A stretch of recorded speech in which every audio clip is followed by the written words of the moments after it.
22, being yesterday, Saturday, the phenomenal UGM stormed Mgbidi Divisional Police Headquarters and engaged the officers on duty.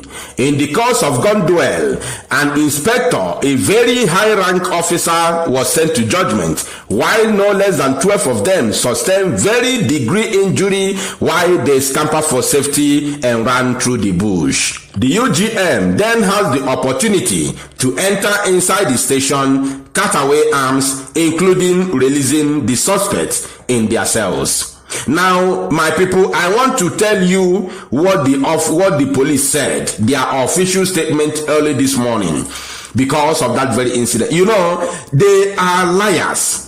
They can lie, they can never tell you truth. They can never stand on the truth, and they can never tell you how it all happened. They will always lie to defend themselves in order to discourage anybody who want to attack the police, to show you how strong they are. That is exactly the game. But I'm telling you, based on eyewitness, our correspondent has the story to tell in full details. Now, let's listen to the statement made officially by the police. The State Police Public Relations Officer, PPRO, Michael Abatam, remember, their public relations officers are always Igbos, both here in Biafra land, including in the north. They are always Igbos because these are the people that speak to the public. These are the people that come to the television. These are the people that write and send to the media.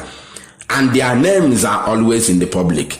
But the important offices are occupied by the Northerners, especially the Fulani. Even in that same Imo State. Go and check the name of the police commissioner in Imo State. Of course, he's a Fulani man, definitely. Now in Anambra State, check in Abia State, go to Enugu, go to Ebonyi, go to Rivers, go to Delta, go to Akwa Ibom, go to Cross River, or even in the Western, it's like that. Now, the people will know their names are the Igbos, so that they can be able to criticize them and hate them. Now listen, the State Police Public Relations Officer, PPRO, Michael Abatam, confirmed this to newsmen in Owerri. But the police image maker said the officers engaged the hoodlums in a gun battle, and the hoodlums sustained gunshot injuries before they escaped. So mad people everywhere. So they sustained gunshot injuries, and still you allow them to escape. How did they escape? How did they escape from your station? From your station, they came to your station to attack you, and then you stood your ground and battled them. They sustained injuries, and they still escape without any arrest from your own domain. Your domain, not that you engage them along the road. No, not you. Your own domain, where you know every nook and cranny around you. You allow them to escape. How? How did you do that? You see, we will always boss them. Now, according to him, narrating how the gun battle happened, police said, sequel to the modified and invigorated strategies placed by the command under the watch of the indefatigable Commissioner of Police, Imo State Command, CP Rabiu Hussaini. You see? Have you seen it? The Imo State Commissioner of Police, Rabiu Hussaini, a Fulani man. But who is the spokesperson? The one now we know his name. The one that comes to television. Michael Abatam, Igbo man. You see the game? That is the game in the Zoological Republic of Animal Kingdom. And in the Igbo, our people are stupid enough to follow this narrative, to maintain this very useless ideology of the Fulani Caliphate. You give an Igbo man, even the entire Nigerian police, their spokesperson is an Igbo man as well. There's a news some time ago that he has resigned, but today he's still the police spokesperson. Igbo man. I think he threatened to resign in order for his salary to increase, of which they have already done. And today he's still the police spokesperson, DSS spokesperson, Igbo man. But who is the boss? A Fulani? Who is the army spokesperson? An Igbo man. Who is the boss? Fulani? That is the game. And once you give them that spokesperson, like this idiot in DSS, you see the way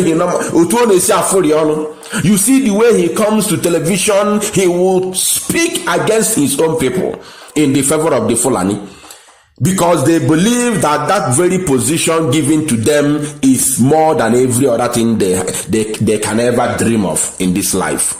So they rather speak against their own people, they rather tag their people all kinds of despicable names, in order to please the Fulani.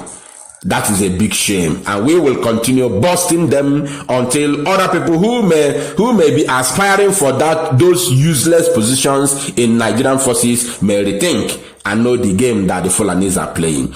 To checkmate, now according to him, to checkmate all criminals' activities within the state, especially attacks in police stations.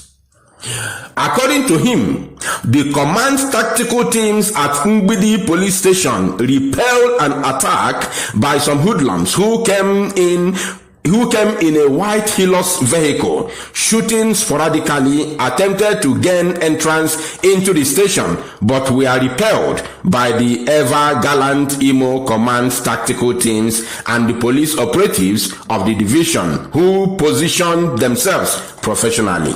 They engaged the hoodlums in a gun duel. In the process, the attackers were suppressed almost immediately, having suffered a huge defeat. That is the attackers. Now, Abatam said, with a number of them sustaining various degrees of bullet wounds, they retreated and escaped in the Toyota Hilux vehicle they came with, and were given a hot chase by the police operatives. At the end of the day, what happened? Now let's see what he said. Consequently, a vigorous and aggressive manhunt of the hoodlums is ongoing, with the sole aim of tracking and arresting the fleeing hoodlums, since they cannot go far because of the huge damage done to them. However, in the course of the attack, according to Abatam, finally he said it. Shame, mad people everywhere. However, in the course of the attack, a police inspector lost his life, while another police sustained a minor, their own is minor. Sustained a minor bullet injury on his hand. Can you imagine that? Police added, meanwhile, the Commissioner of Police, CP Rabiu Hassani, PC, commended the officers and men of their gallantry and urged them not to relent in their efforts until all criminal elements and their partners are apprehended and made to face the full wrath of law. He then appealed to Imolites for the continuous support and collaboration by giving security agencies, especially the police, credible and timely information, and to report any person seen treating bullet wounds or hiding within the community to the nearest police station for prompt action. You see, this is the game. I don't have time to analyze it anymore. I don't have the time. But use your tongue and count your teeth. If the inspector was sent to judgment, another one sustained injury, according to them, they say it's minor. How comes they couldn't be able to apprehend or even to kill one of the UGM? That is to show you that they are lying. How comes they managed to escape without them arresting any of them? That's to show you that the police is lying.